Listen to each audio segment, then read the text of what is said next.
CBSE की 12वीं की परीक्षा इस बार नहीं होगी, तो इसके बाद में आखिर दिल्ली विश्वविद्यालय के जो कॉलेजेस हैं वो कैसे दाखिला लेंगे?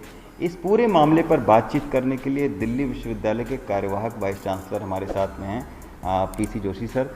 जोशी सर, ये बताइए कि भारत सरकार ने फैसला लिया है कि सीबीएसई का परीक्षा नहीं होगा, तो दाखिला सर आप लोग कैसे करेंगे? आखिर क्या आप लोग कोई कॉमन टेस्ट करवाएंगे, इंट्रेंस टेस्ट करवाएंगे, कैसे करेंगे? जी देखिए, भारत सरकार ने जो फैसला लिया है कि इस वर्ष 12वीं की परीक्षा नहीं लेंगे, वो इसलिए लिया है कि ये बड़ा विचित्र है। इस बार सिचुएशन कोविड के कारण ऐसी है कि स्टूडेंट्स को हम उनको रिस्क पे नहीं डाल सकते, इसलिए उन्होंने फैसला लिया। दिल्ली विश्वविद्यालय भारत सरकार के इस निर्णय के साथ है।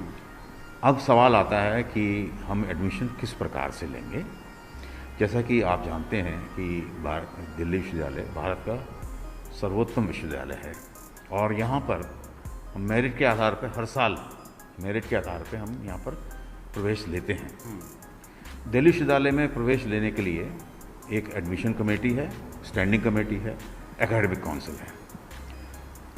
तो दो चीज़ें हैं यहाँ पर। नंबर एक, हमारी इन सब कमेटीज़ की निश्चित बैठक होगी और उसमें जो भी इस परिस्थिति के कारण उत्पन्न स्थितियों में जो भी सर्वोत्तम निर्णय होगा वो हम लेंगे, ताकि स्टूडेंट्स को कम से कम परेशानी हो। उसके साथ ही हम ये भी ध्यान रखेंगे कि जो मेरिट के बेस पे हम एडमिशन लेते हैं उसके साथ हम कोई समझौता भी नहीं करने वाले हैं। अब सवाल आता है कि मेरिट कैसे डिसाइड होगी। तो सीबीएसई भी अगर उनके परीक्षा नहीं ले रही है, लेकिन किसी न किसी आधार पर सीबीएसई उनको मार्क्स जरूर देगी, तो वो जो मार्क्स हैं वो भी हमारे लिए मेरिट का काम कर सकते हैं। उसमें भी हम मेरिट के स्टूडेंट्स ज़्यादा मेरिट और कम मेरिट पे कर सकते हैं और इसी जैसे कि हर साल होता है वैसे कर सकते हैं। दूसरी जो बात है, एक आपको याद होगा कि प्रोफेसर आरपी तिवारी जो बठिंडा के सेंट्रल इंस्टीट्यूट पंजाब के वाइस चांसलर हैं, उनके नेतृत्व में एक कमेटी बनी थी जिसको सीयू सेट कहते हैं। उसका मैं भी एक सदस्य था।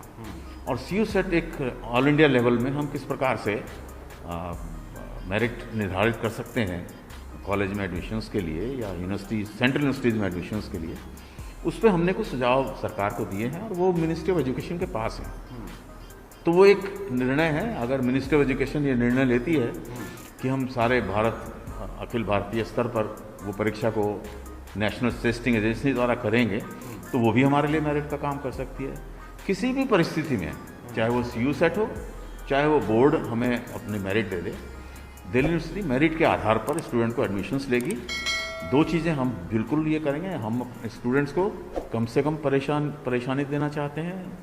मेरा उनसे ये सुझाव है कि आप बहुत ज़्यादा चिंतित ना हों और जो मेरिट से हम लेते हैं हम हर साल की तरह इस साल भी मेरिट का लेंगे, लेकिन मेरिट का स्वरूप क्या होगा ये इस साल थोड़ा सा परिवर्तित हो सकता है, लेकिन स्टूडेंट्स को चिंता करने की कोई आवश्यकता नहीं होनी चाहिए। सीयू सेट बना था ताकि अखिल भारतीय स्तर पर मेरिट का निर्धारण हो सके और वो सीयू सेट की सारी तैयारियां पूरी हैं।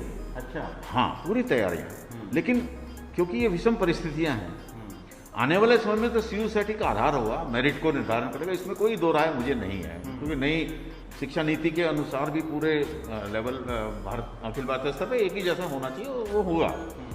इस साल वो होगा या नहीं होगा, इस साल वो हो सकता है नहीं हो सकता है, ये एक कोविड के कारण इस पर मैं कुछ नहीं कह सकता हूँ। लेकिन यदि वो भी होता है तो वो भी एक मेरिट का आधार है। लेकिन अगर वो नहीं भी होता है तो भी जो सीबीएसई या जो अलग अलग राज्यों के बोर्ड हैं वो जिस भी आधार पर अपने स्टूडेंट्स को पास करके हमारे पास भेजेंगे, हम उसी में से मेरिट निर्धारित कर लेंगे। सर, कुछ लोग इस बात को भी कह रहे हैं, कुछ जो जानकार हैं, कि क्योंकि इस बार परीक्षा नहीं होगी तो स्कूल अपने आप डिसाइड कर सकते हैं कि मेरिट कैसे तैयार की जाए, कितने नंबर दिया जाए, कैसे उनको पास किया जाए, तो उससे गुणवत्ता पर भी प्रभाव पड़ सकता है। जो एसआरसीसी और जो बड़े बड़े आपके कॉलेजेस हैं जहाँ पर बहुत हाई जाती है मेरिट, उसको क्या कुछ मुझे नहीं, देखिए ऐसा है ना कि ये जो बोर्ड के एग्जाम होते हैं तो इसमें central board of secondary education है, वो एक बोर्ड है।